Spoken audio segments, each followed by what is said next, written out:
So, I'm Chief Business Officer. I look after all the sales, marketing, business development for Codeplay. I've worked for the company since 2014. So, yeah, that's where we are. Brian mentioned we are a wholly owned subsidiary of Intel now. I show that straight up front because I think it's relevant to the discussion. We were acquired June last year. There was very good alignment between Intel and Codeplay. What Codeplay was doing is based on open standards, and I'll talk about SYCL.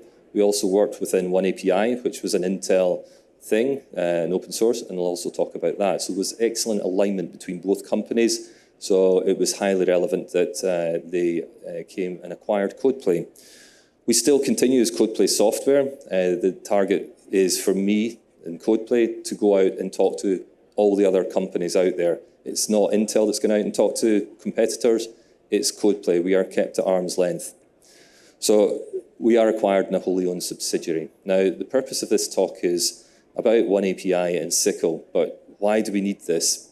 NVIDIA GPUs are ubiquitous out there. They are dominating the marketplace. If you're out in the exhibition there, and a lot of the presentations, you hear NVIDIA being mentioned, CUDA is a programming environment, and you can see the dominance of the market share there. Especially when you get into compute environments, not just graphics, but into the compute, then they are dominating even further. Problem here is a proprietary software environment. It's defined for NVIDIA GPUs. You have found yourself in a lock-in here. You have limited input to steer this where CUDA can go, and there's some fairly substantial legal terms attached to that. I've talked to many people over the last 2 days, and I hear many people saying, yes, it's a good development platform, but we need to deploy it on other platforms. We don't like being locked into NVIDIA, and that's the motivation that we have here.